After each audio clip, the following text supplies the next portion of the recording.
안녕하세요. 오늘은 10월 5일이고 연중 26주간 토요일입니다. 루카복음 10장 17절에서 24절의 말씀이죠. 회개하지 않는 고을들을 혼내시고 72 제자가 돌아오는 내용이죠. 기뻐하며 돌아왔어요. 그러면서 주님의 이름 때문에 마귀들까지 저희에게 복종합니다. 하지만 예수님께서는 나는 사탄이 번개처럼 하늘에서 떨어지는 것을 보았다. 보라, 내가 너희에게 뱀과 전갈을 밟고 원수의 모든 힘을 억누르는 권한을 주었다. 이제 아무것도 너희를 해치지 못할 것이다. 하지만 영들이 너희에게 복종하는 것을 기뻐하지 말고 너희 이름이 하늘에 기록된 것을 기뻐하여라. 은사 받아가지고 구마 은사 받은 사람들이 이 말씀을 읽어야 되는데 그런 능력만 자꾸 기뻐하고 그렇게 살아가는 우리 신앙인들이 하늘에 기록된 것을 기뻐하지 않지 않겠는 관심도 없을 수 있죠. 그러면서 주님께서는 하늘 아버지와 아들이라는 차원에서 성령 안에서 즐거워하며 주님은 말씀하셨어요. 아버지, 하늘과 땅의 주님, 지혜롭다는 자들과 슬기롭다는 자들에게는 이것을 감추시고 철부지들에게 드러내 보이시니 감사드립니다. 아버지 선한 뜻이 이렇게 이루어졌습니다. 나의 아버지께서는 모든 것을 나에게 넘겨주셨다. 그래서 아버지 외에는 아들이 누구인지 아무도 알지 못한다. 또 아들 외에는, 그리고 그가 아버지를 드러내 보여주려는 사람 외에는 아버지께서 누구신지 아무도 알지 못한다. 그러면서 제자들에게 따로 이르셨어요. 너희가 보는 것을 보는 너는 행복하다. 내가 너희에게 말한다. 많은 예언자와 임금이 너희가 보는 것을 보려고 하였지만 보지 못하고 너희가 듣는 것을 들으려고 하였지만 듣지 못하였다. 하고 말씀합니다. 예수님의 이름, 즉 예수님 이름의 능력을 얘기하는데요. 오늘 제자들이 기뻐하는 게 뭐냐면 마귀들이 복종했다는 거예요. 제자들한테 마귀 복종했다는 거예요. 그래서 이것은 예수님께서 말씀하시죠. 주님의 이름 때문에 마귀들까지 저희에게 복종했습니다. 그 이름이라는 건 뭐예요? 이름은 아이들에게도요, 심각한 문제이기도 해요. 어린이 이름이 잘못 발음되면 굉장히 막 화내요. 나 아니에요! 이런다. 내가 만 승용인데, 상용아 그러면, 나 상용이 아닌데요! 이러거든요. 그리고 또 울기도 해요. 울어. 자기 이름 안 불렀다고. 고대 셈족, 유대인들이죠. 그리고 심지어 오늘날 우리 동방 쪽에, 아시아도 마찬가지고, 이름은 그 사람과 하나가 되는 거예요. 또 우리 이름에는 뜻들이 다 있잖아요. 인도네시아에서는요, 얼마 전까지만 해도 직업을 바꾸면 이름을 바꾸는 관습이 있었어요. 그리고 일부 전통사회에서는 성인이 되면 이름을 바꾸는 관습이 있었죠. 우리도 세대 때의 이름을 받고 견진 때 또 이름을 또 바꿀 수 있잖아요. 그래서 옛날에는 종교인들이 회당에 들어갈 때 또 절에 이렇게 들어갈 때 사당이죠. 이런 템플에 들어갈 때 이름을 바꾸는 일도 있었다고 그래요. 이것이 소위 이름, 등기, 이름을 등록하는 그런 문제가 됐어요. 그러자 이제 그런 관심이 사라졌죠. 왜 이름은 하나 정확해야 되니까, 법적인 문제로. 근데 성경에서의 차원에서 성경에는 이름에 대해서는 굉장히 큰 무게가 있습니다. 그 이름이라고 하는 것은 사람을 아는 것을 얘기하거든요. 똑같아요. 우리가 아버지 이름을 부르지 않는 것처럼, 하느님의 이름이 없는 것처럼. 그렇죠? 그래서 하느님도 자신의 이름을 밝히지 않으시고 다만 자신을 야훼, 있는 자 그다, 존재라는 말씀뿐이잖아요. 출애굽기 3장 14절에. 오히려 사람들은요, 마리아의 아들 나자렛 사람 예수의 이름을 알고 있었어요. 그분은 그분의 신성을 믿는 사람들에게 그분의 이름을 나타내시고 그분의 능력을 드러낸 것이죠. 그래서 주님 오늘 제자들이 말씀을 좀 한 거죠. 주님의 이름으로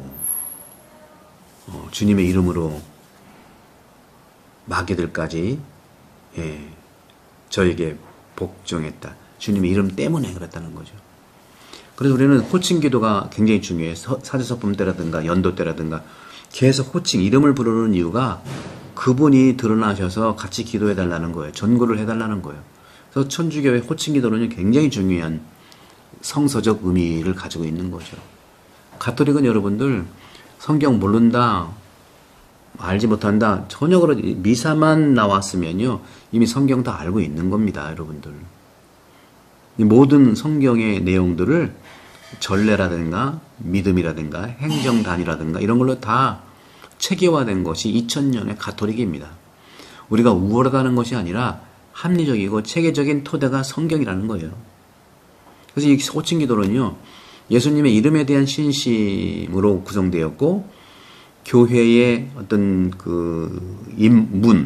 문이나 기도소에 있는 이렇게 여러분 IHS가 써 있잖아요. IHS. 이건 라틴 말인데,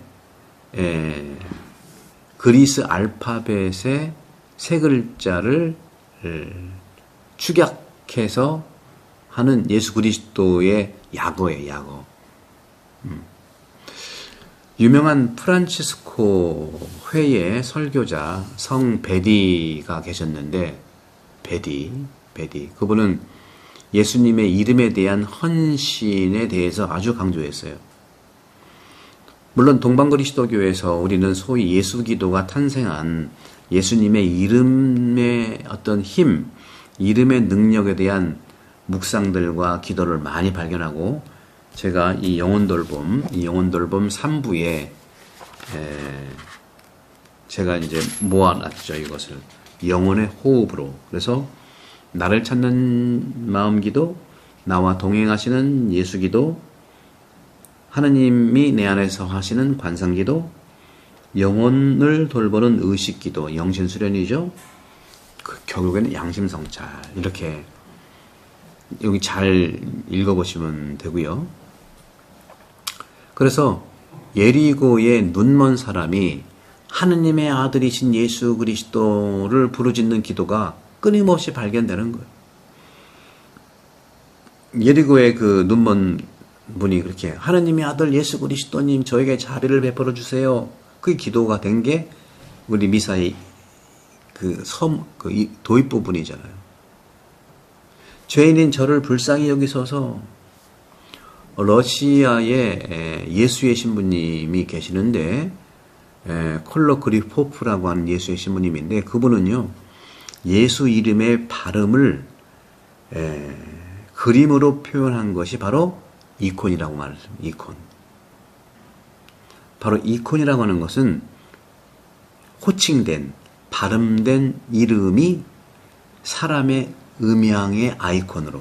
그러니까 동방교회에서 예수기도나 이콘은요 똑같이 예수님을 표현하고 예수님의 이름으로 기도하는 것이고, 그러한 예수님의 발음된 이름이 사람의 모습으로 드러나는 것이 바로 이콘인 거예요. 이콘. 그렇기 때문에 예수님의 이름을 자주 발음하는 것은 예수님의 형상이신 성령을 우리 눈앞에 두는 것이다. 그 존재와 능력이 우리 안에 드러나는 것이다. 여러분들 묵주기도 많이 하시고 또 예수기도 많이 하세요. 러시아 정교회 많은 수도자들, 신자들이 막 돌리는 게 바로 예수기도예요. 그래서 오늘 주님께서 말씀하시는 이 내용들을 쭉 보면서 예수님이 오늘날에 제자들한테 말씀하죠. 너희가 보는 눈은 행복하다. 많은 예언자 임금이 너희가 보는 것을 보려고 했지만 못 봤고 듣고자 했지만 못 들었다 하는 말씀을 하세요. 바로 광장에서 듣고 봐야 되잖아요. 하느님의 광장, 말씀의 광장, 양심의 광장에서 이름으로 예수님의 이름을 부르면서 기뻐하십시오. 하늘에 기록된 것을 기뻐하십시오. 그래서 복종하는 것에만 여러분들 그렇게 기뻐하지 말고 여러분들 이름이 오늘 나오잖아요. 10장 20절 너희의 이름이 하늘에 기록된 것을 기뻐하여라. 하늘에 기록된 것을 기뻐해야 됩니다. 기억하고 싶은 사람의 이름으로 이름이 없다면 어떻게 될까요? 성당에 교적이 없다면 이름이 없는 거, 이름이 없다면 실망하잖아요. 학교에 여러분 다니던 학교 이름이 없다면 어떻게 될 겁니까? 그렇잖아요. 하늘나라에 여러분 이름이 없다면 어떡할 겁니까? 고대 유대인들은요, 조상의 이름과 족보를 전하면서 선민의 속함을 보여준 거예요. 교적이 세례문서가 선민의 하느님의 부르심을 받은 이름이 기록되기 위해서는 복음대로 살면서 하늘에 기록되어야 되는 것이죠. 목표가 하늘이잖아요. 세례를 받을 때 부모와 대부모가 세례 증서에 아이의 이름을 적는 것, 이것은 지상에서 하늘 예루살렘 시민권을 등록하는 것과 똑같은 거예요. 하지만 등록만으로 백성의 일부가 되기가 충분할까요? 등록은 당연히 필요하지만 가장 중요한 유대는 혈맹이고 영맹입니다. 영맹, 영적 맹약. 이것이 바로 바오로 사도가 세례받은 이교도들에게 다음과 같이 쓴 이유입니다. 에베소서 2장 13절 에베소서 2장 13절 하지만 이제는 그리스도만에서 예수님 즉 전에 멀리 계셨던 당신이 그리스도의 피로 가까워졌습니다. 에베소서 2장 13절을 제가 찾아서 읽도록 할게요. 에베소서 2장 13절 에베소서 여기 있습니다. 에베소서 2장 13절 그리스도 안에서 하나됨에서 그러나 이제 한때 멀리 있던 여러분이 그리스도 예수님 안에서 그리스도의 피로 하느님과 가까워졌습니다. 영혼 여러분 많이 구입과 이렇게 선교 차원에서 전달해 주시고 구독, 성교도 부탁합니다. 성부와 성자와 성령께서는 여러분 모두를 강복합니다. 감사합니다.